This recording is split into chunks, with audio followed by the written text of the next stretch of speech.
Bien, donc bonsoir. Merci d'être là pour cet échange, ce petit débat. On va appeler ça une conférence, une table ronde. C'est une réflexion plutôt autour de cette interrogation sur le film historique, sur la façon de traiter l'histoire au cinéma, de s'intéresser à ces questions-là. Dans un premier temps, c'est un peu demandé si on allait intituler cette rencontre « Filmer l'histoire, filmer le présent », dans la mesure où on a une alternance chez les Tavernier de sujets contemporains, on va dire, et de sujets historiques. On en est resté là, peut-être que cet arrière-plan sera traité quand même dans le courant de l'intervention. On va voir ça. Alors, ce que je vous propose en guise d'introduction, c'est d'abord de faire un petit parcours de cette filmographie. Donc évidemment, je l'ai un peu éclaté sur le plan de la chronologie, c'est-à-dire je n'ai pas respecté les dates de tournage, mais plutôt les périodes historiques qui étaient traitées, pour qu'on s'interroge un petit peu sur tout ça. Et on va, si vous voulez bien, la commenter. Donc vous avez consacré un film au Moyen-Âge avec La Passion de Béatrice, qui se passe au XIVe siècle, on est en 1350 exactement. Ensuite, vous avez 3 films qui tournent autour de l'Ancien Régime. Un récent, La Princesse de Montpensier, puisqu'on est dans les années 1570-72, on termine à peu près sur la Saint-Barthélemy, enfin un peu plus tard si on reprend la mort, au-delà de la mort du comte de Chavannes, mais on est sur ces années-là. Que la fête commence, donc là on est sous la régence de Philippe d'Orléans, donc 4 ans après la mort de Louis XIV, 1719-1720. La fille de D'Artagnan, qui est traitée dans un tout autre esprit, mais on est quand même environ 1645, donc sous la régence de Louis XIV par Mazarin après la mort de Richelieu. Vous avez un film qui est consacré à la fin du 19e sur la Troisième République, qui est Le Juge et l'Assassin, on est dans les années 1896. Et puis ensuite, on a un groupe de films qui tournent, on va dire, autour de la Première Guerre mondiale. On peut peut-être y voir un prélude dans Un dimanche à la campagne. Il n'est pas énormément daté, j'ai l'impression qu'on tourne autour de 1912. C'est marqué sur une lettre, on voit de d'accord, autour de 1912. La vie et rien d'autre, donc en 1920, et puis le Capitaine Conan en 1919. Là, on est dans la rue d'Orient, dans les Balkans roumaniens. Vous avez un film qui est consacré à l'occupation, pas un rétrospectif, donc laissez passer. Et puis un film, alors là, plus difficile à classer, puisque vous parlez de la guerre d'Algérie, mais vous avez un traitement complètement différent. Dans la mesure où on est dans un film de témoignage, de documentaire, on parle évidemment des années passées, mais des gens témoignent au présent. Alors, bon, c'est quand même une traversée de l'histoire de France qui, pour moi, n'a pas d'équivalent au cinéma. Évidemment, je pose sur tout ça un regard rétrospectif, mais j'imagine que quand vous abordez un film à une période donnée, vous ne vous dites pas à un moment, comment dire, je vais consacrer un film à la Restauration. Je pense que ça se passe complètement autrement. Ah, oui, je n'ai jamais pensé en termes de période. J'ai vu récemment dans une interview de Tonton Lara qu'il avait le plan, il avait un plan quand il a commencé à faire du cinéma dans sa tête, mais je me demande si c'est même vrai, d'aborder toutes les grandes époques de l'histoire de France. Je ne sais pas comment on peut raisonner comme ça. Ça me paraît très très bizarre. Moi, il y a beaucoup de films qui sont arrivés par accident. Ceux qui ont été vraiment prémédités de passer d'une époque à l'autre, c'est que la fête commence et Le Juge et l'Assassin. Je savais que j'allais les enchaîner, je savais que j'allais faire ça, que j'allais passer du 18e. Et ça partait d'une idée de donner 3 rôles différents à Noiret et de le faire traverser 3 époques et 3 milieux. Et je me disais, voilà, c'est aussi quelque chose qui vient d'un acteur, de me dire, je travaille avec un comédien qui est capable de se couler à travers des milieux différents, d'être un prince du sang, mais d'être aussi un artisan quotidien du XXe siècle et un bourgeois du XIXe. Certains de ces films sont nés par accident. Je ne devais pas faire La fille de D'Artagnan, mais j'en étais que le producteur. Et quand il y a eu un conflit entre Sophie Marceau et Freda, qui, à mon avis, où Freda était très responsable. J'ai dû reprendre le film quelques jours avant le tournage, le reprendre en tant que metteur en scène. En tant que producteur, j'avais déjà joué un rôle, j'avais fait intervenir Cosmo, j'avais fait réécrire le scénario, et j'avais participé à la distribution du film. Mais j'avais pas, je devais pas le faire. La princesse de Montpensier, ça a été le seul de tout ça qu'on m'a proposé. On m'a proposé un scénario qui j'ai trouvé un petit peu intéressant, mais en lisant la nouvelle, j'ai découvert qu'il fallait jeter le scénario et partir à zéro. Et tout recommencer avec Jean Cosmo, c'est ce que j'ai fait. C'est à chaque fois et les deux films sur la guerre de 14, il y en a un qui a été vraiment, je l'ai expliqué, pensé, que j'ai voulu faire, mais je suis jamais parti en disant je vais faire sur la guerre de 14. Je suis parti d'un chiffre, je suis tombé sur un chiffre de disparu, et j'ai essayé de comprendre ce que ce chiffre signifiait. Et le reste, Capitaine Conan, ça a été la relecture du livre de Vercel, la découverte que Cosmos en avait fait une adaptation pour la télé, et en plongeant dans le livre de Vercel, je me suis dit, mais bien sûr, il ne faut pas le faire comme le veut la télé, il faut oublions le désir de la télé et la façon dont il l'avait adapté. Là encore, partons à zéro, et ce qui déclenche dans Capitaine Conan, entre autres, et puis ça, souvent quand on donne une raison, on se l'est peut-être fabriqué après coup, mais c'est pour ça que j'aime mieux dire entre autres. Mais ce qui le déclenche, c'est ce moment dans le livre où Conan, qui considère que la désertion, c'est le pire crime au monde, qu'il n'a que le plus grand mépris, voire une forme de haine pour un déserteur.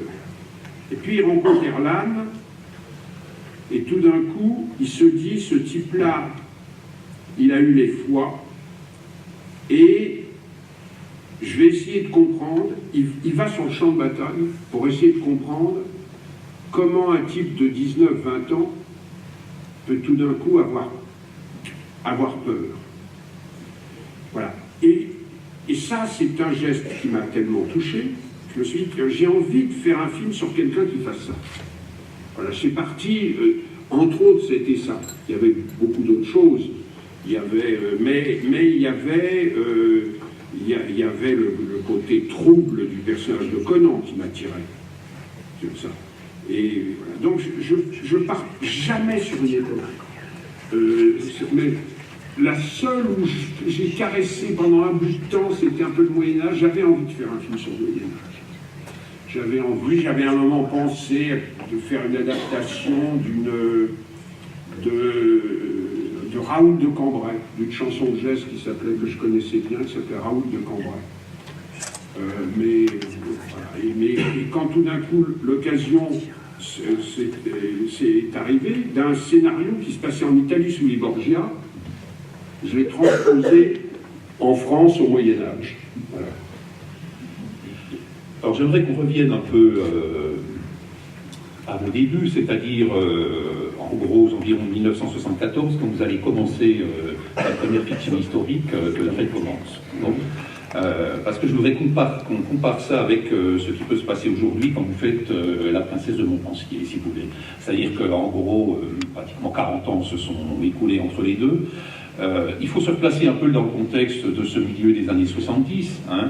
Je sais que vous êtes un amateur d'histoire, que vous avez été un lecteur de Hugo, d'Alexandre Dumas, mais que vous avez aussi beaucoup aimé les historiens de l'école des Annales. Oui. Et c'est le moment où tout ça est popularisé. Enfin, je veux dire, c'est le début de l'émission d'Apostrophe de Pivot qui invite beaucoup d'historiens.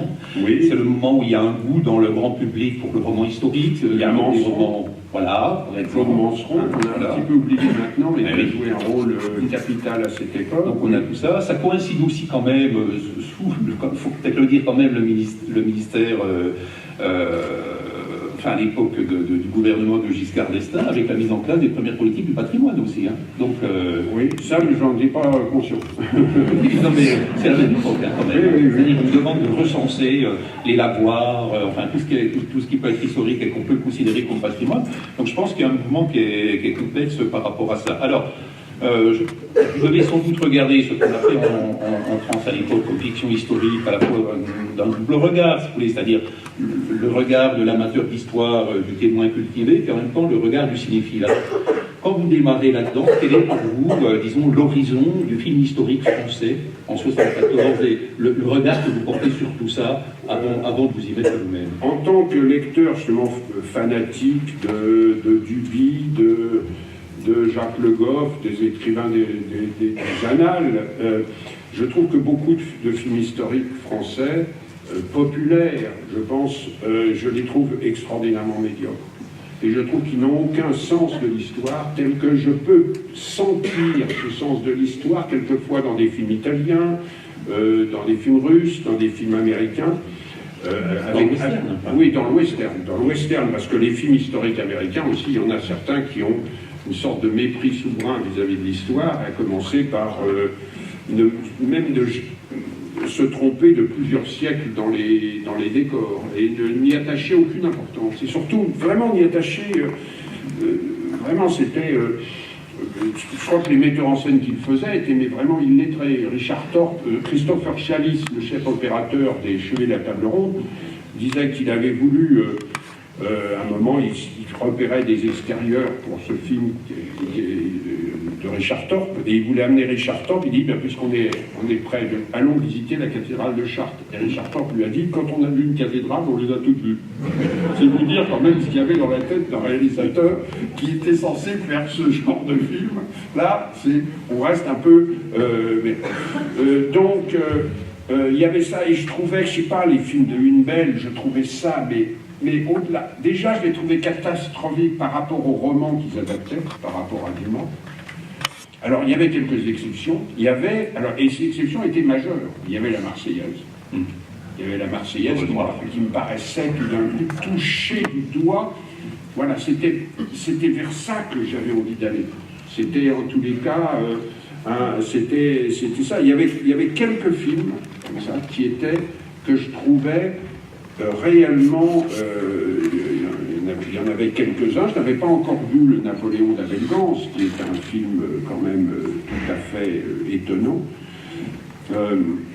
Mais dans l'ensemble, beaucoup de films historiques me semblaient guindés, les chevauchés me semblaient toujours pitoyables. Dans les films français, on a toujours l'impression qu'ils chevauchent sur une route. Qui ne sont jamais à travers la campagne, qui ne traversent jamais de sous-bois. Mais d'ailleurs, après, quand je discutais avec le type qui s'occupait des chevaux, c'était ça, il trouvait une piste d'aéroport, et désaffectée, et il mettait la caméra sur une Jeep, et il filmait dans les révoltés de Lomanac, c'est comme ça qu'ils avaient fait, avec la garde républicaine. Il y avait... et voilà, donc j'ai prouvé ça, j'avais envie de réagir contre ça. Je trouvais toujours que les décors étaient suréclairés. Alors il y avait des exceptions, il y avait des films où il y avait des talents de dialoguistes, plus que de mise en scène. Par exemple, dans Fanfan la Tulipe, ce qui est marrant, c'est pas tellement les scènes d'action qui sont pas si bonnes que ça, mais il y a des trucs du dialogue de Janson qui sont dedans, avec le Louis XV qui dit « je mets l'armée l'aile gauche à droite et l'aile droite à gauche, non, au centre ». Oui, mais ça, c'est assez rigolard. Et Cartouche, qui était pas mal. Et Cartouche, qui était un des films qui avait une drôlerie et puis qui arrivait à une certaine gravité. Mais voilà, donc j'avais ça dans la tête, mais j'avais pas beaucoup d'exemples. Pas beaucoup d'exemples. Sinon, je les trouvais très académiques et j'ai très vite compris parce que quand je visitais les châteaux pour que la fête commence, la propriétaire du château disait « Ah, ben dans ce château, elle me citait 14 films de Une Belle qui avaient été tournés. » Je me disais « Merde, on va reconnaître. » Et puis je regardais deux ou trois de ces films et je voyais un truc qui me frappait, c'est que dans les films d'Une Belle, ils évitaient toujours de filmer les fenêtres. parce que c'était emmerdant les fenêtres. Il va falloir jouer avec le temps qui change, il va falloir se battre avec les contre-jours. Donc, on a toujours une espèce d'impression, il n'y a pas de profondeur dans l'image, et il n'y a pas de décrochement, et il n'y a pas de source naturelle de lumière dans le plan. Il n'y a pas de source. Ce qu'il y avait dans les films de tourneurs, je voyais ça dans la flibustière des Antilles, je voyais des trucs formidables que je ne voyais pas. Je voyais même dans des Gordon Douglas, je voyais des trucs formidables, et je voyais l'équivalent français. Alors, progressivement, je suis arrivé aussi à une chose, c'est que les chefs opérateurs français ont mis très longtemps à maîtriser la largeur. Je pense que dans l'ensemble, la plupart des chefs français, y compris les prestigieux, ont été nuls en couleur. Jusque dans les années 60, y compris des gens très célèbres, y compris Claude Renoir. Claude Renoir, il y a des bouts de French Cancan qui sont bien, il y en a qui sont suréclairés par rapport à des productions américaines ou anglaises, par rapport à Michael Powell, par exemple. C'est sidérant le retard qu'avaient les chefs opérateurs français sur l'utilisation de la couleur. Et ça vient du studio, ça ou pas? Non, ça vient de... Moi, j'ai parlé avec Bernard Stora, qui est le science, ça vient que à la fois les chefs opérateurs et les metteurs en scène étaient terrorisés par le fait qu'on ne voit pas. Donc ils disaient il faut qu'on voit. Est-ce qu'on va voir le fond du décor? Est-ce qu'on va voir? Ils avaient donc, il n'y avait pas ils ne jouaient pas avec la lumière. Très peu. Il y a Becker un peu. Becker dans la première partie des aventures d'Arsène Lupin est un des seuls qui pense à ça. Je crois, un des seuls. Avec peut-être qu'on en trouvera un ou deux autres, mais même quand vous voyez Austerlitz, là, c'est les scènes de nuit au studio, tout est suréclairé, on n'a jamais l'impression qu'on est de nuit. Quand vous comparez ça avec un ou deux westerns traditionnels de l'époque, et vous avez un retard absolument énorme. Ça, je le sentais, ça. Voilà. Et alors, est-ce qu'il y avait aussi dans cette vision, disons, de la France d'Ancien Régime, le fait, par exemple, qu'elle n'était vue que sous le prisme du film de KPDP? Franchement, je ne pensais pas à des trucs comme ça. Vous savez, Que la fête commence a démarré de manière pragmatique. C'était au départ une adaptation de Dumas. Je partais sur La fille du régent, et puis on a commencé avec... J'avais écrit un scénario qui faisait presque 160 pages, qui était une adaptation complète, tout seul, je l'avais écrit. Puis donc on l'a repris avec Orange. Et puis, on lisait des bouquins sur l'époque, on ajoutait des scènes, on trouvait, mais on retardait toujours l'arrivée du jeune premier et de la jeune première, parce que, d'abord, le jeune premier, on ne le trouvait pas du tout intéressant. Donc, on retardait, on montrait le régent, on montrait Dubois, on montrait des gens comme ça, mais les deux héros de Dumas, voilà. Et à un moment, Orange m'a dit, mais si on se débarrassait du bouquin, parce qu'en fait, ce qui est même très bien dans le livre de Dumas, c'est tous les personnages secondaires, et l'intrigue avec le héros, elle n'est pas très intéressante, avec le jeune homme et la jeune fille, comme ça. Donc, oublions le livre de Dumas, mais partons sur le régent. Donc, on commence à lire le régent, et là, on a fait quelque chose qui avait... On lisait les scènes, et il m'a dit, dès qu'il y a une scène qui nous amuse, on l'écrit. On verra bien, on ne sait pas où elle se placera. Et puis au bout d'un moment, il en sortira quelque chose. Et c'est comme ça qu'on a écrit le film, dans une atmosphère de liberté. C'est pour ça que quand je lis que Orange était comme ça un mécanicien, super constructeur, adaptateur. Moi, j'avais quelqu'un qui était d'une liberté absolue, qui m'a appris la liberté narrative, qui m'a dit, on s'en fiche de ça. Il y a une histoire qui va, et petit à petit, il y a des personnages qui sont sortis, et quand ils ont commencé à sortir, on a dit, bon, faisons en sorte qu'ils s'opposent. Et ils sont venus, on les a découverts peu à peu. En les écrivant, on a découvert Poncalec, qui est dans le roman de Dumas, on a Dubois, le régent, et on a ajouté Émilie, la petite prostituée Christine Pascal, et après, on est parti à l'aventure là-dedans, et voilà, on a découvert les choses, on peut dire, sur le tas. En plongeant les mains dans le cambouis, on a fait sortir la mécanique, pas la mécanique, j'aime pas, mais le cœur de ça. Il n'y a eu aucune approche théorique de ça. Et je pense que cette remarque à l'égard de l'intrigue, c'est pas pour rien. Je pense que de toute façon, vous avez toujours réagi contre l'intrigue. C'est quelque chose le côté un peu mécanique justement de l'intrigue, vous avez toujours eu. Oui, je voulais pas qu'on sache. Moi, je voulais qu'à un moment, à l'époque, je l'avais pas formulé. Maintenant, je le formule et je vois que c'est ce qui m'attache beaucoup, qui me touche beaucoup dans le cinéma de Becker. Donner l'impression, Becker aussi essayait de réduire les intrigues, de donner l'impression que ce sont les personnages qui écrivent le scénario. J'ai toujours gêné quelquefois par la manière, c'était sensible dans le cinéma français des années 50, dont les scénaristes intervenaient de manière forte pour créer un destin, amener une coïncidence qui est parfois forcée, pour faire en sorte que la fin se termine obligatoirement mal, puisque le destin veut que ça se termine mal. Je veux dire, tandis que là, moi, quand je commence un film, je ne sais pas s'il va se terminer mal ou bien. Je n'ai pas on trouve les fins, et très souvent on en change pendant le tournage. Enfin, je veux qu'il y ait une chance pour tous les personnages, et d'une certaine manière, on a écrit la princesse de Montpensier un peu de la même façon avec Cosmos.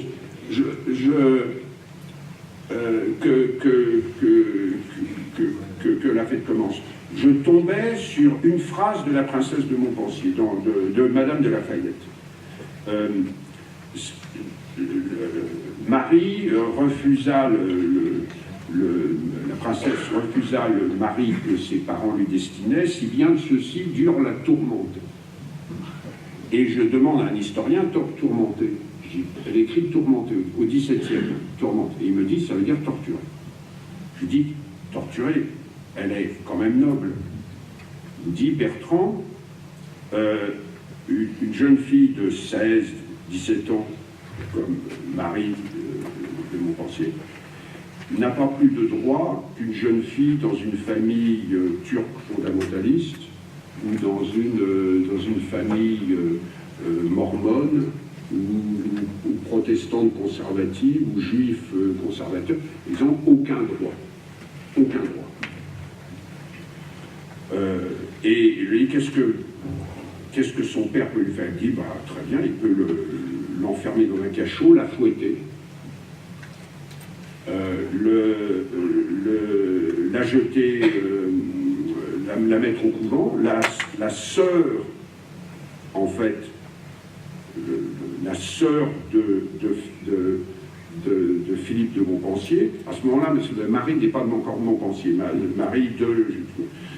la sœur de Philippe de Montpensier n'a pas voulu du mari, et elle a été mise dans un couvent pendant 2 ans, et elle s'en est évadée au moment de la Saint-Barthélemy. Elle a gagné l'Allemagne à pied, et elle est devenue protestante, ce qui veut dire que donc il y avait des femmes qui résistaient, et donc déjà moi ça me donnait un personnage que ses parents devaient battre pour l'obliger à accepter. J'avais pas ça dans le scénario écrit par François-Olivier Rousseau. Elle acceptait immédiatement. Ses parents lui disaient, vous devez épouser, bam, elle disait oui, il y avait Et moi, le fait qu'elle résiste, ça me provoque 4 scènes. On invente 5 scènes. Je tombe sur une chose comme ça, et ça me donne le personnage. Ça me donne le personnage qui refuse ce destin, qui va se battre. Et à ce moment-là, je tombe amoureux du personnage, de cette femme, puisqu'elle elle veut résister à ça, et qu'elle est toujours. Et après, je continue, c'est un des seuls que j'ai fait en discutant avec un historien. Les autres, parfois les autres choses, je trouvais le même genre de choses, mais tout seul, en faisant des recherches tout seul. Et je lui parle de la nuit de noces, et il me dit, elle est publique. Moi, je dirais, oui, il fallait que la première pénétration soit publique pour être sûr, en cas de contestation du mariage, pour être sûr qu'elle soit vierge, et il fallait comme ça qu'on ne puisse pas contester le mariage devant Rome, devant le pape. Donc, j'ai comme ça une fille qui n'a jamais eu de rapport sexuel et qui va connaître le premier moment de sexe qu'elle va avoir avec un garçon qu'elle ne connaît pas, ils sont entourés de gens, donc les parents qui sont là, voilà. Déjà, ça me donne quelque chose de formidable sur le personnage. Voilà, je trouve ça, je me nourris de ça, moi. Je me nourris, et puis après, je réfléchis sur d'autres choses comme ça, et le scénario, il se naît petit à petit sur des réflexions comme ça. Sur un moment, c'est moi qui ai proposé à Jean, je lui ai dit, mais il faut qu'elle demande à Chabannes de lui apprendre à écrire. Et là, qu'est-ce qui m'a motivé de ça? Je me suis dit, et Madame de Lafayette, elle a dû se battre pour écrire ces mots, et que c'était quelque chose de tellement scandaleux que pendant un moment, elle n'a pas signé de son nom. Et qu'elle a signé Ménage. On n'a jamais su si elle l'avait écrit avec Ménage ou qu'elle prenait Ménage comme nom, ou voir La Rochefoucauld. Voir La Rochefoucauld pour la princesse. Donc, l'acte d'écrire était quelque chose d'incroyable pour une femme, et elle l'a obtenu, Madame de Lafayette. Donc je me dis, mais ça doit c'est ce que je dois amener dans le personnage. Et voilà, et de trouver ça, et ça me nourrit. Et c'est comme ça, et d'une certaine manière, je suis là, de manière profonde, en rapport avec l'histoire de l'époque. Alors, puisqu'on parle de la princesse de Montpensier, on va regarder un premier extrait, si vous le voulez bien, justement, l'ouverture du film, qui est une scène de bataille, hein, assez dure. Je vais dire un mot simplement du film. Bon, pour moi, ce qui me plaît, entre autres, dans le film, au-delà de ses qualités de réalisation, si vous voulez, c'est que je trouve qu'il y a trois plans. Enfin, je veux dire, d'abord, c'est un film d'amour, bon, hein, et un beau rare film d'amour. Puisqu'on a quand même une intrigue amoureuse avec une rivalité entre trois hommes qui désirent la même femme. On pourrait en ajouter un quatrième qui est le comte de Chabannes, mais il se situe quand même à un autre niveau. Hein. Autant on en a trois qui sont dans la rivalité mimétique, disons, presque à la René Girard, enfin, autour d'elle, autant lui, il est capable de sublimation, il est quand même à une autre hauteur. Mais c'est celui qui est le plus amoureux, peut-être d'elle. Oui, sans doute, et celui que l'on peut choisir aussi. Absolument. Bon. Et puis ensuite, c'est aussi un film d'action, il ne faut quand même pas l'oublier. Hein, c'est-à-dire que c'est un film avec bataille, avec duel, qui s'explique à la fois par le contexte historique, parce qu'on est dans le cadre des guerres de religion, mais aussi par le mode de vie et la culture, on va dire, de la noblesse de l'époque. Oui, là encore, c'est parti d'une phrase de la nouvelle. Oui. C'était à l'époque où la France était ravagée. Elle prononce le mot ravagée par la guerre civile. Ravagée, dans la langue du XVIIe, faut mettre. Faut décupler l'importance du mot pour donner ça. Donc je dois montrer une guerre incroyablement violente et qui est aussi violente que les passions amoureuses, dit Madame de Lafayette. Donc je dois montrer ça. Voilà. Bon, et puis le dernier plan du film, pour moi, c'est aussi un film de réflexion sur la vie, sur le temps qui passe et sur le sens de l'existence. Et à mon avis, mais alors là peut-être que vous ne le voyez pas ou que vous n'êtes pas d'accord avec ça, à mon avis c'est un des apports fondamentaux de Jean Cosmos, parce que je trouve que dans tout un ensemble de réflexions, si vous voulez, ça démarre aussi cet aspect-là dans votre cinéma avec La vie de l'eau. Donc il me semble que ça vient de lui aussi, ce côté de réflexion et de philosophie comme ça de l'existence. Je ne sais pas ce que vous en pensez. L'apport de Jean a été très important sur beaucoup de ça, peut-être de ça, en tous les cas qu'il le fait. Peut-être aussi que je sollicitais chez lui, oui, que j'avais envie de le voir parce je savais qu'il me le donnait. J'avais envie de travailler, je découvrais qu'il me le donnait. Et que, me donnant ça, c'est très dur de définir dans une collaboration, à partir d'un moment, et Jean sera le premier à vous le dire, les deux gens, Orange tout ça,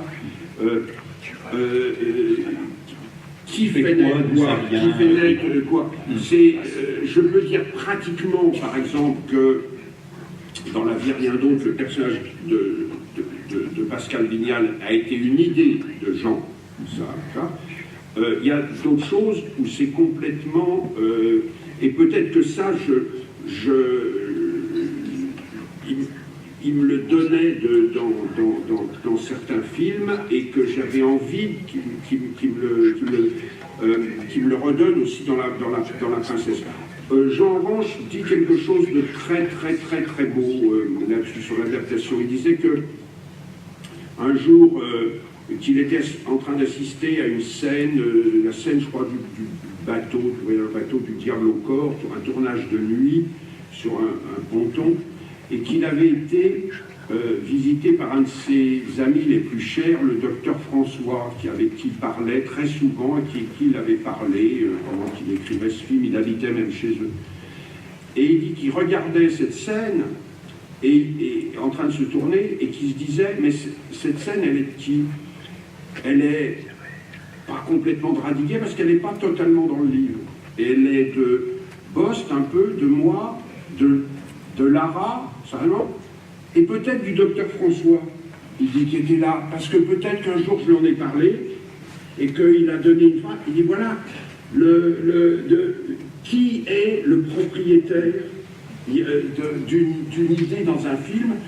C'est très difficile. Après, la personne qu'on doit créditer, c'est le metteur en scène qui a eu l'intelligence de la garder, quelle que soit la personne qui l'a initiée, puisqu'il aurait pu l'éliminer au montage.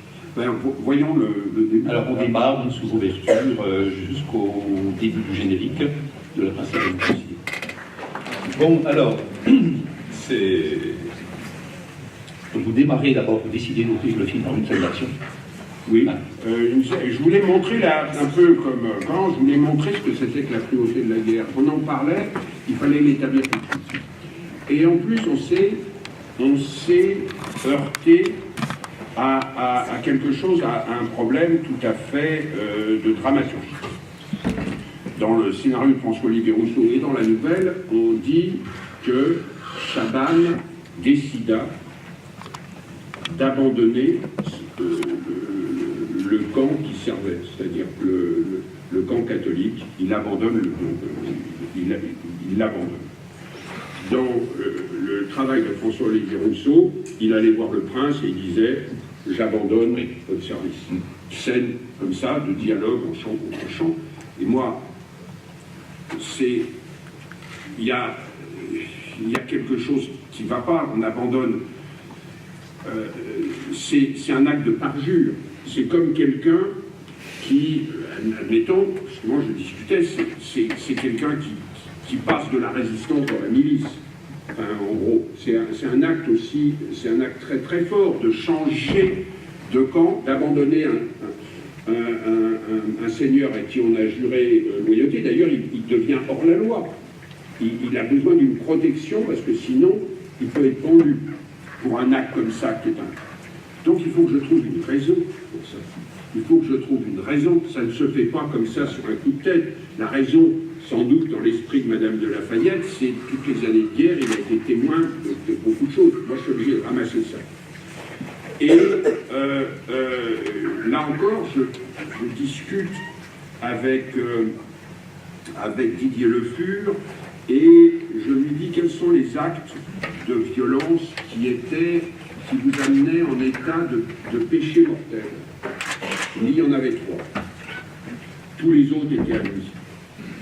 Les 3, c'était la destruction d'un four à pain, la destruction d'une charrue et le meurtre d'une femme enceinte. Ce qu'on voit là. Oui. Tout le reste, vous vouliez tuer des enfants, tuer des vieillards, etc., c'était admis. Mais ça, pourquoi? Parce que dans les 3 cas, c'est la survie de l'espèce. Le pain, c'est la survie de l'espèce, la charrue. Il y a une sorte d'explication vaguement rationnelle. Donc je me dis, mais voilà, il faut qu'il tue une femme enceinte. À un moment, il faut que cet homme qui est chrétien a quelque chose qui fait que, et comme il explique, qu'il n'abandonne pas un camp, c'est qu'il abandonne la guerre. Donc j'ai besoin d'un moment de violence. J'ai besoin de faire comprendre à un public qui ne sait rien sur ça qu'il y a voilà, qui me donne une raison pour qu'on croie le personnage et qu'on lui fasse confiance, puisqu'on lui fait confiance après, et ça permet de l'imposer. Voilà, et là encore, ça part de plonger dans l'époque, d'essayer de comprendre le raisonnement de l'époque, le raisonnement, et d'arriver à le traduire dans des termes qui peuvent intéresser les gens.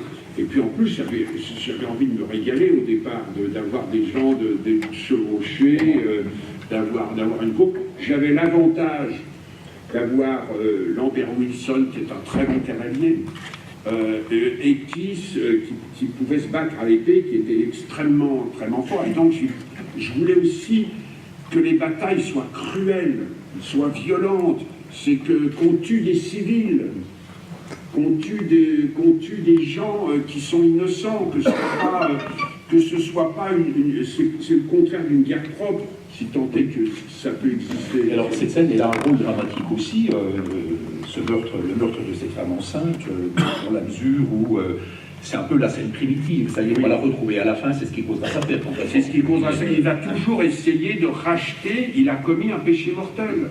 Il a commis un péché mortel, et il va essayer de se rattraper. Il va essayer de se rattraper, c'est ce qui fait qu'il ne veut pas trahir, en commettre d'autres, en trahissant l'homme qui lui accorde sa protection. Ça va le mettre quand il va lui-même tomber amoureux un peu de la princesse. Ça amène tout ça, ça me donne une vraie subsistance sur les personnages, une épaisseur sur le personnage de Chaban. Et en plus, après, il faut que je l'installe, ça fait partie de ces gens, il y a plusieurs exemples, de lettrés au XVIe siècle, qui étaient des lettrés et en même temps des guerriers. Il y a plusieurs exemples qui sont très très nets, et qu'on trouve dans Rabelais aussi, des figures, des gens qui sont... Oui, chez moi. Donc, on doit voir que, après, peu importe, tout le reste du film, il a plus à se battre. Mais ça m'a suffi pour coller un personnage, et ensuite, quand il dit « j'ai connu la guerre », le public l'accepte, il sait que c'est vrai. Et ça m'a pris 3 minutes pour imposer un personnage définitivement. Alors j'aimerais revenir justement par rapport à la séquence qu'on a vue sur la façon dont vous avez organisé tout ça, puisque, on a le sentiment que vous nous prenez un peu à contre-pied, c'est-à-dire qu'on, sur les premiers plans, on a le sentiment, on voit un champ de bataille et on pense qu'on a affaire à une bataille finie, on en a fini beaucoup de champs de bataille au cinéma. Vous montrez une chose inhabituelle, c'est-à-dire quelqu'un qui ramasse des armes. Bon, hein. Et puis, d'autre part, on se rend compte que non, il y a eu un assaut sans doute, mais la bataille n'est pas terminée, la bataille n'est pas terminée, on voit arriver du fond du plan d'autres cavaliers, vous filmez ça avec de grands mouvements d'appareil très amples, à la grue en particulier. C'est la seule fois sur le film où il y a avoir une grue. Mais justement, ce que je trouve très intéressant, c'est que comme vous vous maintenez dans un point de vue extérieur, n'est pas mis, on va dire, un caméraman, un chef opérateur avec un steadicam pour être au niveau du combat, vous tenez à l'extérieur, ça permet d'une part d'avoir une vision globale de la bataille, de voir ce parti qui est resté soit caché, soit en embuscade pour reprendre les cavaliers une fois qu'ils sont passés, et ça donne le sentiment d'une narration extérieure qui est un peu le ton de la chronique. Oui. Et ensuite, à partir du moment où vous avez présenté un personnage principal, celui du comte de Chaban, Lambert Wilson, vous entrez dans le point de vue des personnages. Absolument. Mais il fallait aussi d'abord sur le fait d'une fin de bataille. Les batailles, elles étaient jamais, on ne savait jamais quand elles étaient complètement terminées. Et si vous lisez même Montluc, il parle des pillards sur les champs de bataille. Il parle des gens qu'une fois qu'une bataille est en train de se terminer, il y a des gens qui venaient achever les blessés pour les voler. Il faut bien montrer que les choses n'étaient pas organisées. Comme on croit, on dit, voilà, fin d'une bataille, on sonne. Non, la bataille, elle va continuer. Même si les généraux ont dit qu'elle était terminée, elle va continuer. Avec un côté très décousu, qui donne l'intérêt de ça. Oui. Si vous voulez, je vois quand même autre chose que le modèle américain qui a contaminé un peu toute la vision de choses de ce ordre-là, où on dirait qu'il ne faut jamais que ça s'arrête, c'est-à-dire qu'il y a toujours une continuité, et en même temps on fragmente toujours constamment l'action, et on n'a plus de point de vue. Moi, j'essaie toujours, à partir d'un moment, d'avoir un point de vue. Et dans un film comme ça, il était essentiel, et petit à petit, plus on rentre dans le film, plus on s'aperçoit que le point de vue, il est dicté par le personnage de cette jeune femme, de Marie, et que nous, on doit ne voir de l'époque que ce qu'elle en perçoit, c'est-à-dire 20%. Et elle est comme... c'est là que je pouvais me arriver à comprendre, parce que pendant la préparation, j'ai essayé de me retrouver dans les guerres de religion de cette époque. C'est impossible, c'est un bordel, elles s'arrêtent, elles reprennent, on ne sait pas comment, pourquoi d'ailleurs. Là, c'est d'une complication. Donc si j'essaye d'expliquer ça, je suis perdu. Là. Donc il faut que j'ai quelqu'un qui n'y comprenne rien. Mais les personnages eux-mêmes sont perdus. Mais, Marie, elle demande pourquoi on se bat. Mais oui, pourquoi? Elle ne le sait pas. Elle ne le sait pas plus que les gens qui sont dans la salle, qui sont à un moment où on a 2-3 vagues repères. Mais en dehors de ça, on a tellement peu de vagues repères que j'ai quand même un journaliste qui m'a dit, quand même, hein, mais comment ça se fait que les gens ne mentionnent pas la Saint-Barthélemy quand ils l'ont fait? Mais on a su que ça s'appelait le massacre de la Saint-Barthélemy longtemps après, quand on a, pendant qu'ils le faisaient, ils ne savaient pas que c'était la Saint-Barthélemy. Ils faisaient un massacre et ils n'écrivaient pas l'histoire en même temps qu'ils la créaient. Et ça, on a cette vision-là qui est hallucinante. Hallucinante, ça. Non, c'est... et voilà, donc d'essayer qu'à un moment, oui, Marie, elle dit, mais pourquoi est-ce qu'on se bat? Pourquoi? Et Chabannes essaie de lui expliquer un truc sur le corps du Christ et sur les trucs comme ça, qui sur la transsubstantation. Oui, mais c'est vachement... Ça, ces gens, ils se régalaient quand je lui donnais ça. C'était vraiment un truc pour lui, ça. Et il rentrait complètement dans cette idée-là. Ouais. Voilà, donc je voulais, juste sur cette confusion qui règne, mais qui règne pour le spectateur, et on n'identifie ni les parties, ni les enjeux. Mais c'était la même chose, ça c'est une leçon que j'avais tirée de Capitaine Conan. Oui. Mais vous jouez avec les costumes aussi là-dessus, oui, c'est-à-dire que vous ne faites pas en sorte qu'il y ait deux couleurs correspondant à... Mais il n'y en avait pas, Moi je parle à Didier Le Fur et je lui dis, mais dans les gens n'avaient pas d'uniforme, il dit, il n'y avait pas d'uniforme. Il n'y avait pas d'uniforme. Donc je lui pose une question très simple. Je lui dis, dans une bataille, comment on reconnaissait ses adversaires? Il dit, on ne le reconnaissait pas. Il fallait taper, et maintenant il dit, on estime un peu qu'un tiers des pertes sont des gens qui sont tués par ceux de leur propre camp. Puisque au départ, il y avait des étendards, des oriflammes, mais nous on l'a tout de suite vu en tournant, qu'un oriflamme blanc, on tourne 1 heure avec la boue, il est plus blanc du tout. Il est plus blanc, en plus il a, à un moment, forcément dans l'action, il y a quelqu'un qui le fait tomber.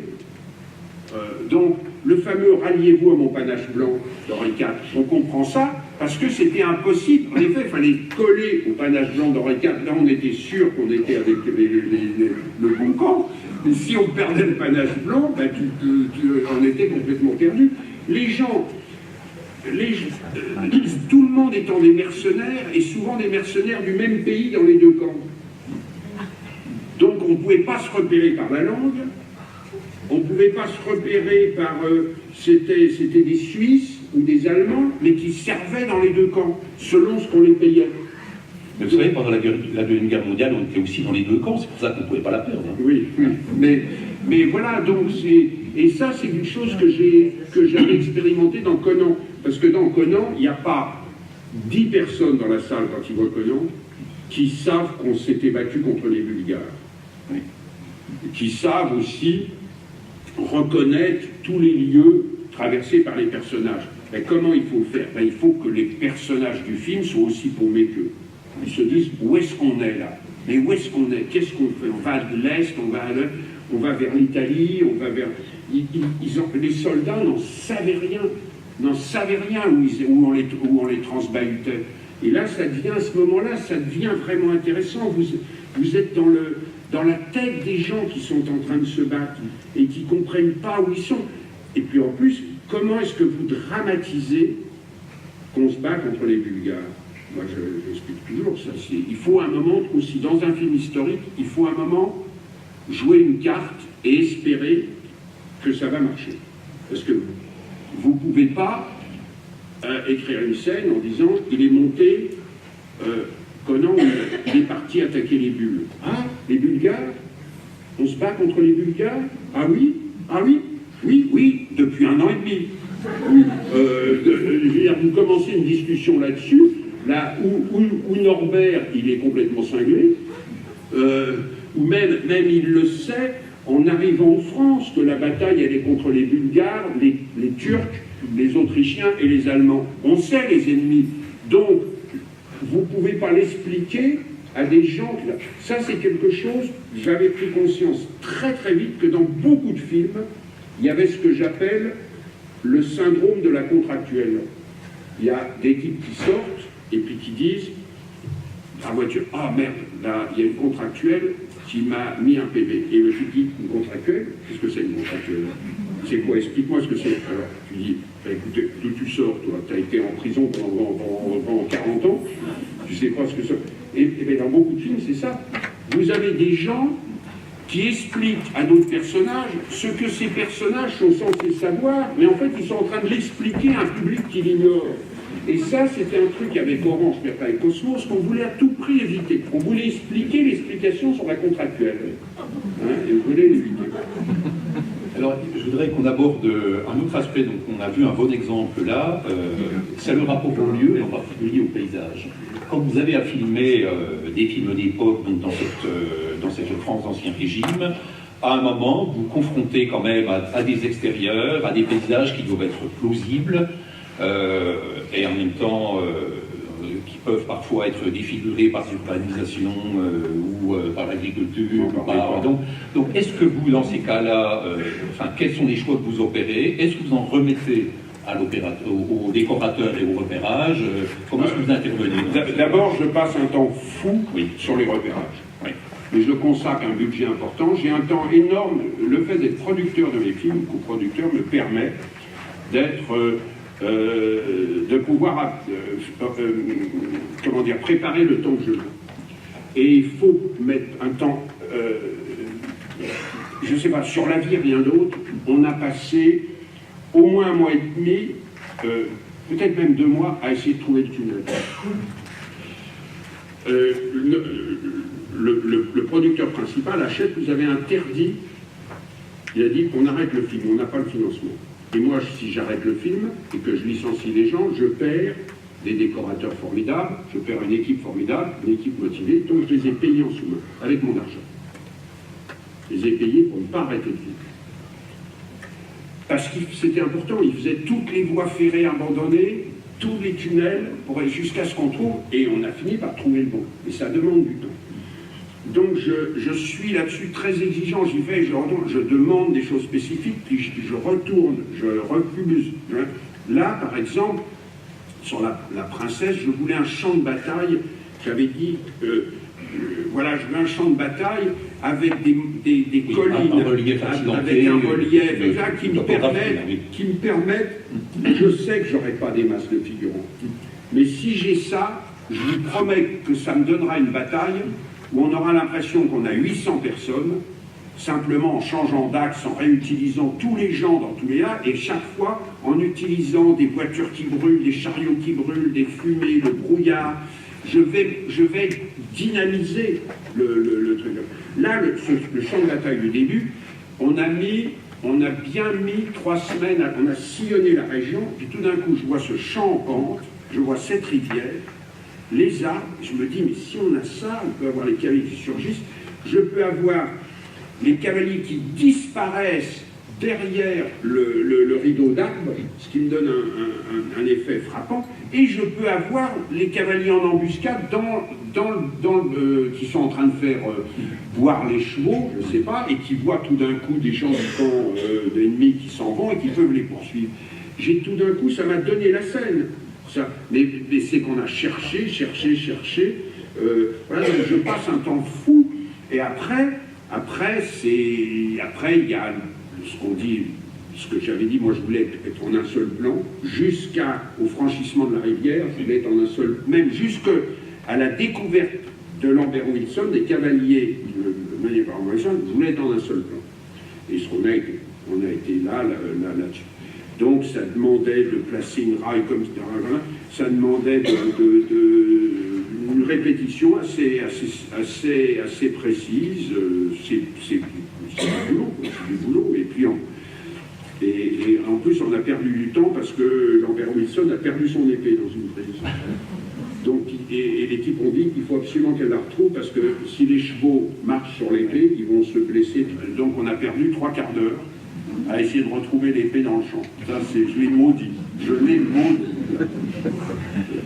Bon, on va passer à un autre extrait toujours de la princesse de Montpensier, qui est une scène complètement différente. C'est, on va dire, la première scène, j'allais dire d'intimité, c'est excessif, entre Marie et le comte de Chabannes, le moment où il va lui apprend à lire, en quelque sorte, et à écrire. Enfin, on reviendra sur cette scène-là, qui est conçue dans un esprit complètement différent. On va y revenir. Donc, on regarde ça.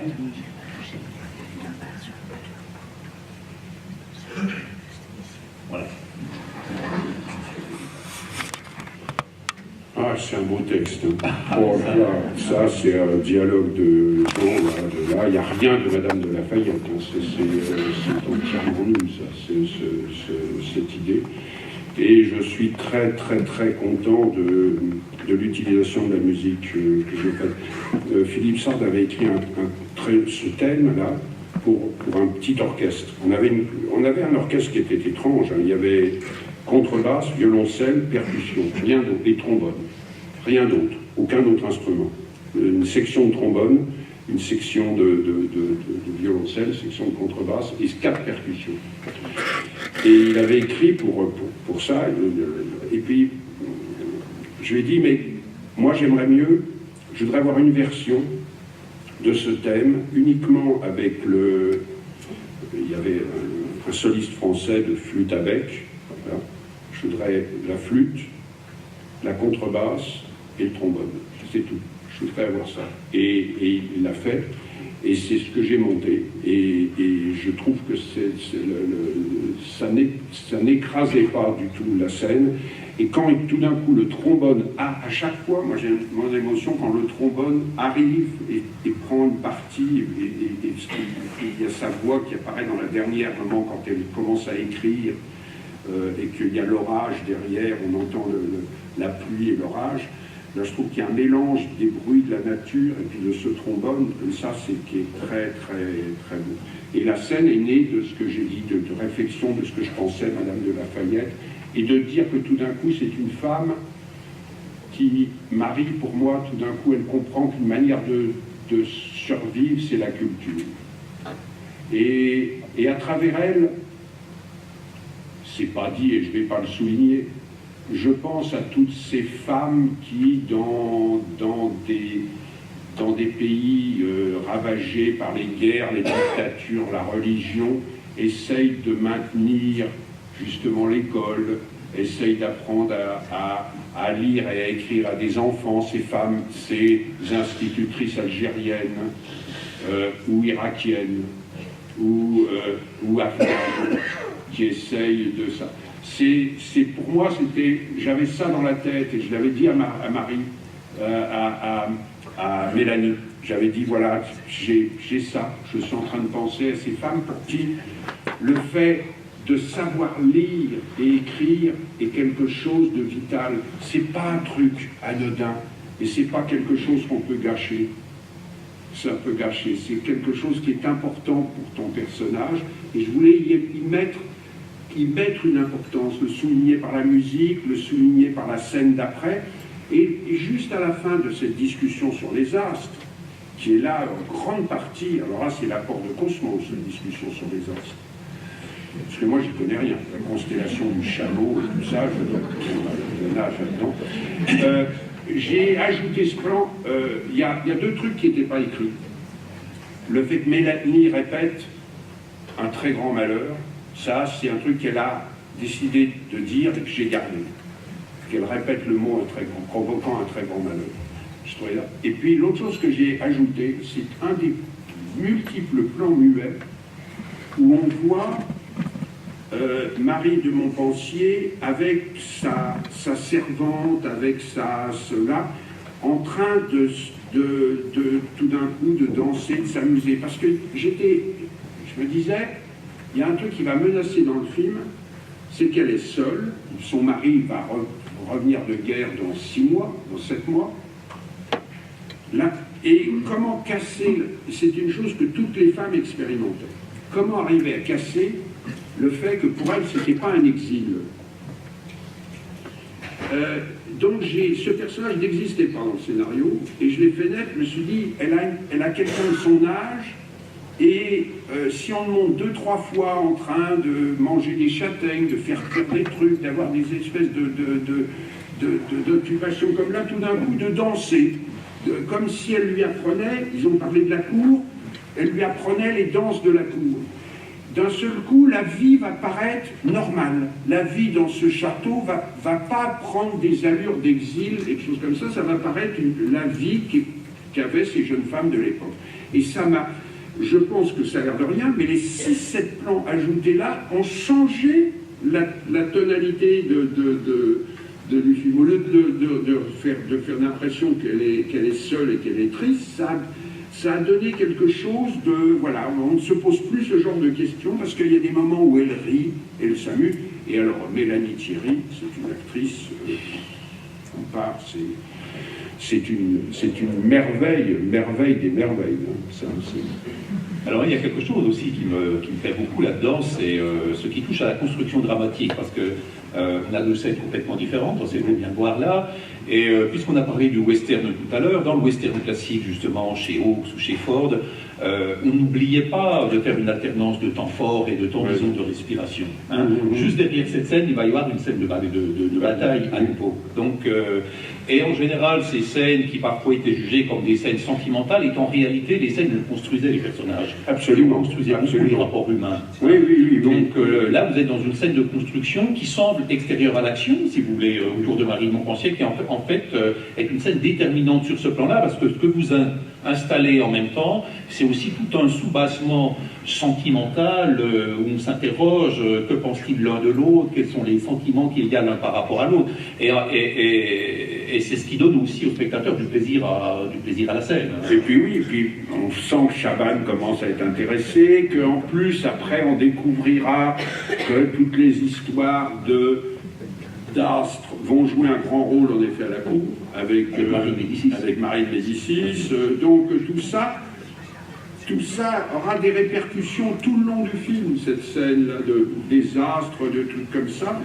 Je me souviens que j'étais intervenu sur le fait de dire pas la résignation. Je pense que c'était à aucun moment Chabannes ait l'air de prêcher la résignation. Pour moi, il est plus proche de gens comme Montaigne, comme Jas, c'est un petit peu ces honnêtes hommes du XVIe siècle. Ça.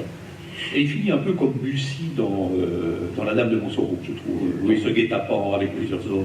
Oui. Alors, on a beaucoup parlé de l'Ancien Régime. Pour terminer, on va peut-être passer un peu au film consacré à la Première Guerre mondiale, et en particulier à La vie et rien d'autre. Hein.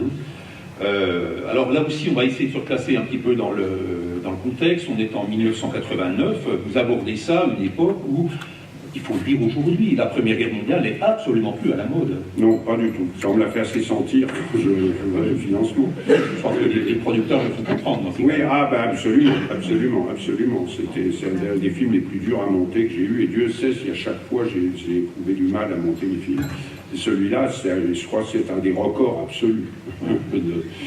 Il a fallu... je l'ai raconté hier en France, et je ne veux pas me faire passer pour un martyr, mais ça a été hyper dur. Et en plus, ce qui est marrant, c'est que ce film, promu à 0 spectateur, je l'ai répété,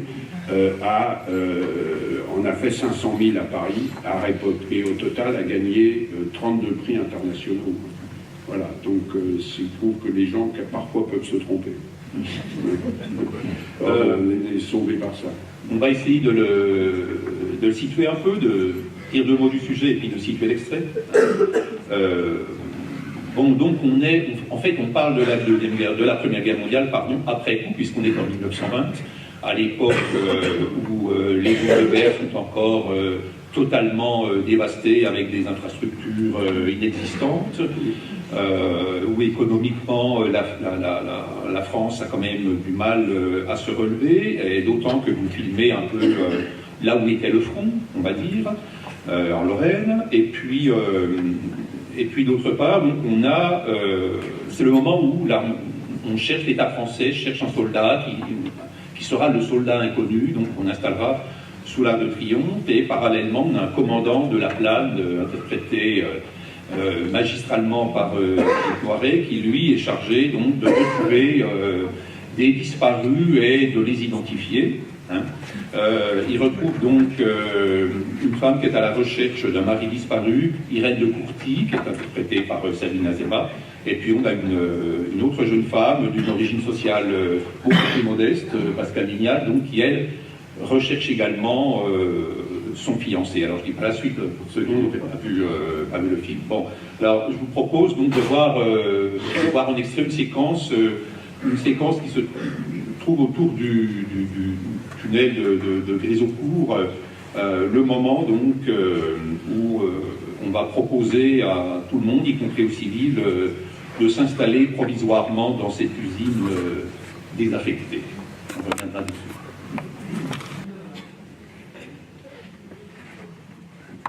Bien, alors, ce qui plaît énormément dans l'extrait en question, mais dans le film d'une façon générale, c'est le mélange, la coexistence de tout ce que vous avez, et je trouve que c'est justement l'utilisation des lieux, en particulier des détournés. Ce sentiment de provisoire, qui est quand même la situation de l'époque, qui dit la réalité de quelque chose, en utilisant une plaine de boue, un tunnel dans lequel s'est effondré un convoi sanitaire, un baraquement provisoire, un fond, un horizon nuit, brouillé, comme ça, bon, avec de la brume, et puis d'autre part une usine, une architecture industrielle comme celle-là, que vous transformez en dortoir et en restaurant, avec quelques mouvements d'appareil, on passe de l'un à l'autre, on fait coexister des militaires, des civils, une scène d'explication et de jalousie dans un escalier, donc là je trouve justement, enfin il y a quelque chose qui pour moi est fascinant dans cette utilisation-là. Alors, comment est-ce que vous avez découvert d'abord des lieux comme ceux-là? On a parlé du tunnel, on n'a pas parlé de l'usine. Oui, mais avant de parler de l'usine, il faut parler de l'ambition qui est que j'ai proposée à Jean Cosmos, qui est une sorte de réflexion que je me suis faite. Dans un pays dévasté, je pense qu'il n'y a plus aucun lieu qui est utilisé pour sa destination première. Parce que il n'existe plus. Tout a été détruit, démoli. Donc, je me dis, il faut qu'on ait le service que dirige le Noiret. C'est un nouveau service, il n'a pas d'existence dans des bâtiments qui doivent être... donc, moi j'ai proposé tout de suite en disant, on va commencer, il va prendre ses quartiers dans un théâtre. C'est un théâtre qui va servir de bureau. Après, on continue. L'école a dû être bombardée, détruite, donc l'école est faite dans une grange. L'école au début où on vient annoncer à Pascal Vignal qu'elle est remplacée, que le type revient.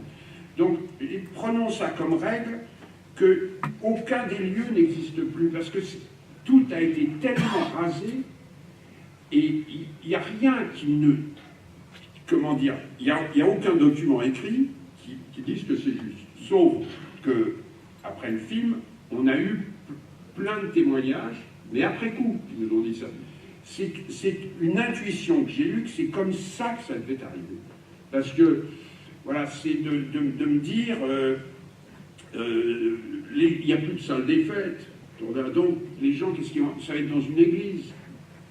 On va prendre, chaque fois, on va détourner.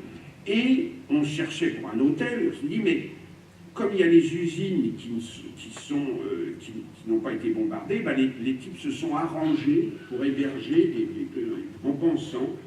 Je pensais à des choses analogues qui étaient arrivées durant des ouragans, où tout d'un coup on avait mais même à ce que j'avais vécu dans les films, moi il y a une tempête de neige au début de La Passion de Béatrice, on a colonisé une école pour pouvoir mettre l'équipe, les costumes, alors que normalement on aurait dû avoir une place qui était prévue pour nous, mais qui n'était plus atteignable avec la tempête de neige. Donc on a eu une école pour arriver à faire en sorte que les gens puissent se changer au chaud.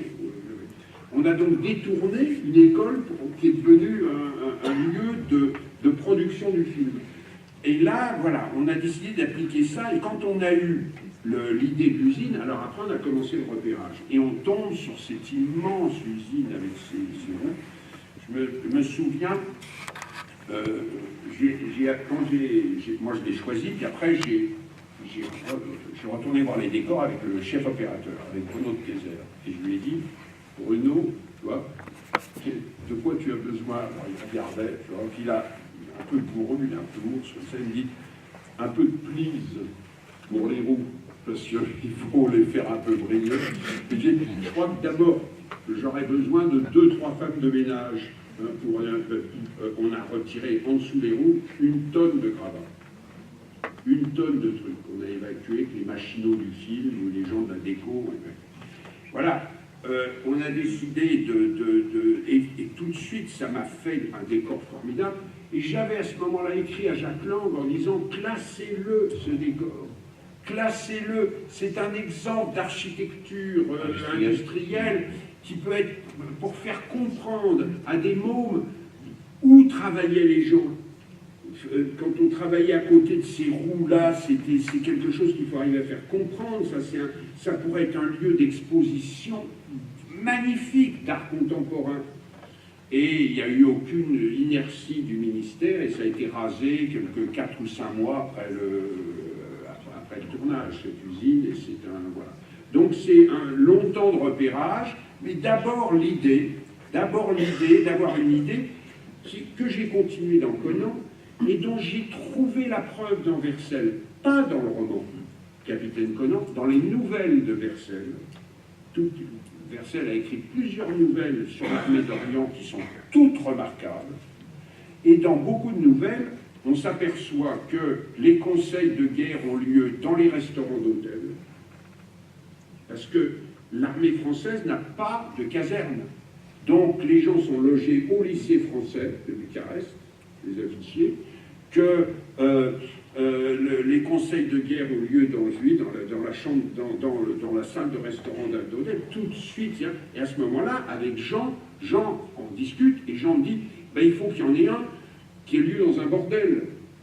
C'est formidable. Il y a tout d'un coup un conseil de guerre qui est dans un bordel, et il dit, voilà, les dames gardent l'étage du haut, et nous, on a l'étage du bas, comme ça. Et tout de suite, des trucs comme des jugements, des plaidoiries, dans ce décor-là, ça prend une couleur différente. Ça devient complètement différent. Quand vous plaidez devant des tables de restaurant, vous n'êtes pas dans un tribunal. Voilà, donc ça, je recherche beaucoup ça. Donc, d'arriver à trouver une couleur très très forte sur le décor. Voilà. Et est-ce que vous aimez... D'abord, est-ce que vous appréciez cette notion de reconstitution? J'aime mieux le mot recréation, j'aime mieux reconstitution. J'ai toujours l'impression qu'il y a des gens qui regardent une photo et qui disent on va faire la même chose. Alors, c'est pas, ça doit toujours s'interpréter. Il faut toujours se dire que... vous savez, moi, je discutais beaucoup avec des historiens qui étaient très très concrets, qui étaient des gens un type comme Claude Duton me disait il faut toujours questionner les sources visuelles, l'iconographie visuelle. Par exemple, il dit c'est très bien dans Béatrice, tu t'es jamais servi des miniatures. Il dit, mais et c'est bien pour la qualité des costumes. Pourquoi les gens qui se font peindre les miniatures, ils se font peindre avec leurs habits de fête. Ils ne se font pas du tout peindre avec l'habit qu'ils portaient tous les jours. Il dit c'est exactement comme si on faisait un film sur les paysans, en montrant les paysans dans les champs et en se basant sur les photos de mariage. Et ça c'est un truc qui est resté en moi. Je me suis dit, ben voilà, ça c'est la clé, il faut que je réfléchisse sur un truc comme ça. Et la première chose qu'on s'est dite avec Caroline de Vives sur La Princesse de Montpensier, moi je lui dis, je veux pas de fraises. Moi les fraises, comme ça, sur les gens, ça fait effet froid. Ça fait tout de suite film dramatique des Fertois, dramatique de la région, la fraise. Et qu'est-ce que c'est les fraises? C'était d'abord, c'est une chose qu'on mettait pour ne pas tacher son costume. D'où l'expression sucrer les fraises. Hein, c'est vraiment, on mettait ça. Mais comment vous pouviez chevaucher avec ça? Ça vous coinçait le cou, ça vous... simplement, il y a beaucoup de fraises, mais dans une peinture du 19e, qui est en train d'interpréter la peinture du 16e, l'effet du 16e, et qui lui donne une couleur romantique. Donc on a dit, on préfère prendre le risque d'être totalement faux. Personne ne portera de fraise dans La Princesse de Montpensier. Parce que dès que je vois une fraise, j'ai le mot reconstitution en tête. J'ai tout d'un coup des gens qui ont vu un tableau, hein, ils ont vu l'assassinat du duc de Guise, tout le monde a des fraises, donc on va coller des fraises à tout le monde. Tu vois, là, je vois pas. Déjà, ça m'a libéré tous les acteurs, le fait qu'ils aient pas ça autour du cou. Et c'est comme si vous vous disiez, ben, les gens vont se promener en smoking dans la rue, et ils vont être en smoking, parce que c'était un truc de cérémonie. C'est un truc de cérémonie. Donc voilà, la reconstitution, c'est ça. C'est de recopier. Il ne faut pas recopier, il faut imaginer ça, puis après le transposer en termes de lumière, se dire comment est-ce qu'ils s'éclairaient. Est-ce qu'ils avaient froid? Est-ce qu'ils avaient chaud? Où est-ce qu'ils se mettaient par rapport à la fenêtre? Par rapport à... Là, elle écrit, quand elle écrit, elle est toujours près d'une fenêtre. Hein. Toujours, Marie. C'est pour avoir la lumière sur le papier. Pour terminer, puisque tout à l'heure, dans une demi-heure, on a une nouvelle projection avec Capitaine Conan, et puis que vous allez dédicacer donc, vos livres pour ceux qui le souhaitent et qui souhaitent avoir un échange avec vous. Vous savez que les travaux actuellement sur l'histoire au cinéma, on va dire dans la lignée de ce qu'a produit Marc Ferro, vont dans une autre direction, c'est-à-dire d'utiliser le film comme une sorte de document de l'époque du tournage, dans lequel on retrouve tous les lapsus de l'histoire, c'est-à-dire qu'on regarderait, autrement dit, quand on regarde, je ne sais pas, Alexandre Nevsky, le film nous en dit beaucoup plus, d'après Ferro, sur la Russie de Staline, que sur le Moyen-Âge plus. Donc comment vous situez il y a quelque chose qui est juste là. Le problème, c'est pas de le rendre systématique. Il y a des films, Alexandre Nevsky nous parle beaucoup plus de la Russie stalinienne, que des chevaliers teutoniques. Bien sûr, beaucoup. Mais il y a beaucoup de films qui parlent beaucoup plus de la période du tournage, où on va plaquer... Stéphane Audouin-Rousseau disait même que Joyeux Noël amène une vision doloriste de la guerre, qui est la vision doloriste qu'on a maintenant, que n'avaient pas les soldats de l'époque. Ça, c'est en effet très, très important. C'est une chose qu'il faut essayer d'éviter. Moi, j'ai lu un tout petit peu qui était de l'influence de Brecht quand j'ai eu ça au début, mais en même temps, c'était pas ça, c'était pas transformer l'histoire, c'était un son de Brecht, c'était l'apprendre et puis la replacer dans un contexte plus général. Mais vous n'allez pas dans la distanciation. C'est pas Padre Padrone, les Taviani, si vous voulez. Non, ou ce qu'a pu faire René Alliot, par exemple. Mais non, pas du tout. Et Padre et Padrone, quand ils font la nuit de San Lorenzo, ils ne sont pas dans la distanciation. Absolument. Oui. Dans Chaos, ils ne sont pas dans la distanciation. Pas du tout. Ils n'ont été que dans Padre et Padrone. Et dans les autres, ils ne le sont pas du tout. Ils le sont même quelquefois de manière trop... Ils sont trop littérales par rapport à... Mais ça suit aussi, à mon avis, en partie l'histoire de la gauche italienne. Oui, bien sûr. Mais je pense... je ne pense pas que La vie rien d'autre reflète vraiment l'époque. Il ne reflète pas l'époque, ni Capitaine Conan. Il reflète l'époque... Mais si je prends 74 et que la fête commence, quand même, bon, évidemment, vous découvrez que le médecin du régent s'appelle Chirac, c'est un cadeau quand même. Oui, c'est authentique. C'est un cadeau, mais c'est un cadeau. C'est authentique. Donc on est en 74, oui, mais vous allez le garder, évidemment. Bah, je vais le garder, mais en même temps, ce serait faux ensuite, de changer le nom. On est dans une crise financière qui est celle de la banqueroute de l'eau, où les gens cherchent à placer de l'argent en Suisse. Mais tout ça est authentique, mais je veux dire, il y a le contexte de l'époque, il est quand même derrière. Oui, mais le contexte de l'époque où je tourne, mais le contexte de l'époque, maintenant, il y a eu récemment des livres sur le Régent, récemment, il y a eu un livre, et sur Dubois, qui disent que tout ce qui est dans le film est complètement juste. C'était quelque chose de très important.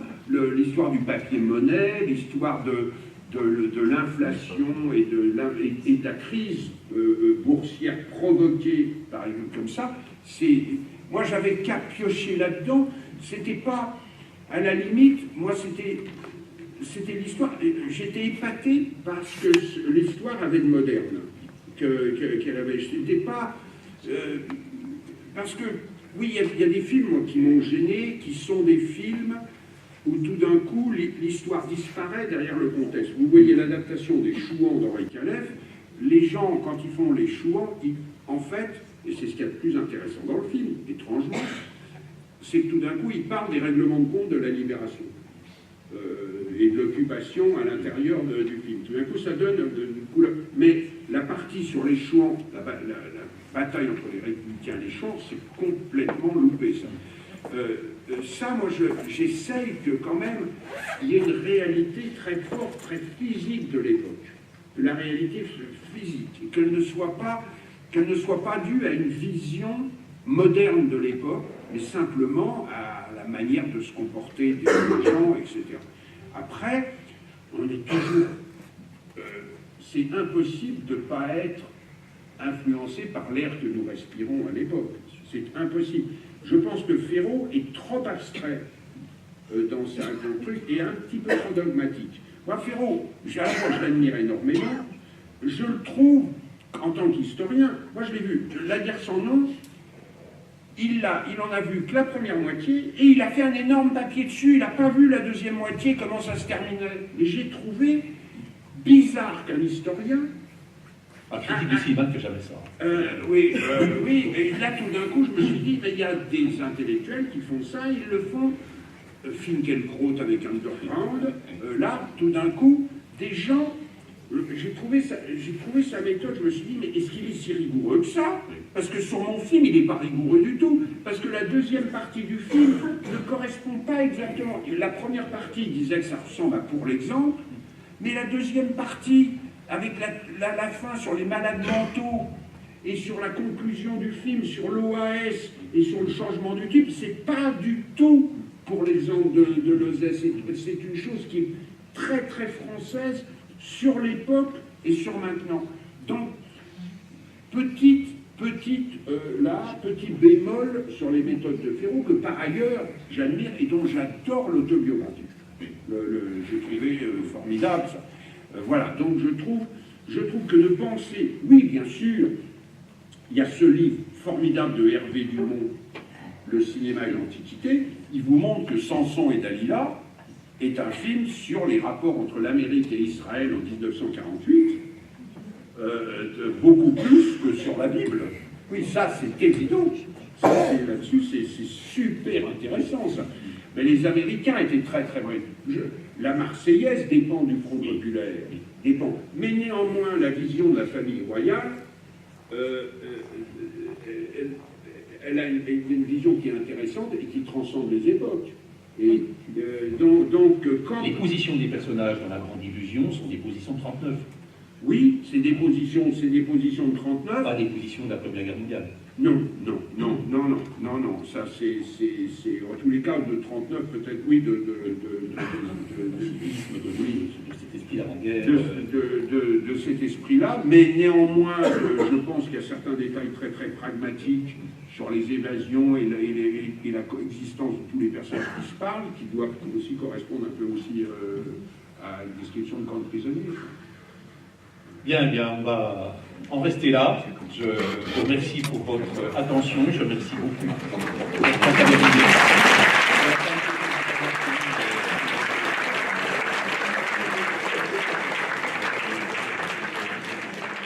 Merci à vous.